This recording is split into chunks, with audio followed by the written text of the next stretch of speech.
La problématique au sein de la zone CEMAC ne tient pas à un ralentissement. Il n'y a pas ralentissement. C'est que tout simplement la CEMAC s'est penchée tardivement sur la question de la patrie vie. Ce n'est que depuis 2018, donc ça fait à peine quelques mois, que la commission de la CEMAC a pris conscience des enjeux de la question de la patrie vie, toutes les souffrances que cela occasionne, l'obstruction à ce que nous appelons la libre circulation. Vous savez que dans l'espace communautaire de la CEMAC, les citoyens sont autorisés à circuler d'un pays à un autre librement, mais cela suppose que ce soit des citoyens communautaires. Et pour être identifié comme citoyen communautaire, il faut appartenir à un État membre. Pour appartenir à un État membre, il faut en donner la preuve. Voyez ? Et au-delà de ces enjeux d'intégration, il y a aussi des questions sécuritaires. Il a été prouvé que les problèmes d'apatridie créent des frustrations parce que ça témoigne d'une dynamique d'exclusion qu'on ne voit pas, qu'on ne perçoit pas.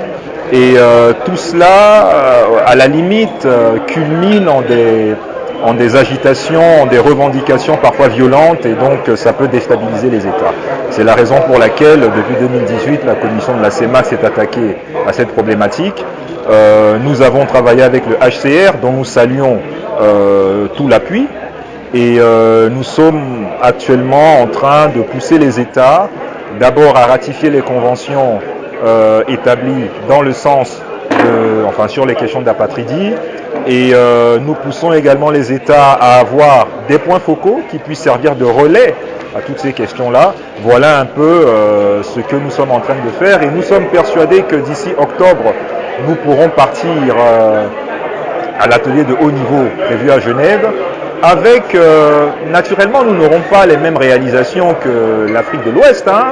Il faut rendre justice à ceux qui ont commencé le travail avant, et saluer les efforts qu'ils ont accomplis. C'est vrai que dans l'espace UMOA, dans l'espace CEDEAO, les gens ne sont pas encore satisfaits, mais ce qui est sûr, c'est qu'en comparaison avec l'Afrique centrale, pour nous, l'Afrique de l'Ouest est un exemple. Voilà. Donc, je suis persuadé que nous partirons à Genève avec quand même quelques acquis, quel que soit, pour autant que ces acquis-là soient des réalités, c'est déjà bien. On ne va pas promettre la lune.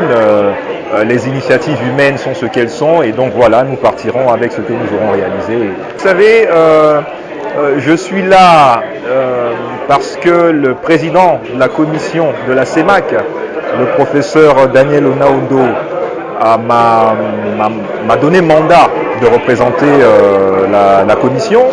Et ensuite, il faut également noter que, au-delà de ça, le commissaire, qui est mon supérieur hiérarchique immédiat, le commissaire en charge de la bonne gouvernance, qui est de passage à Abidjan, a lui aussi voulu s'associer aux travaux. Il est donc là pour assister aux travaux à titre d'observateur.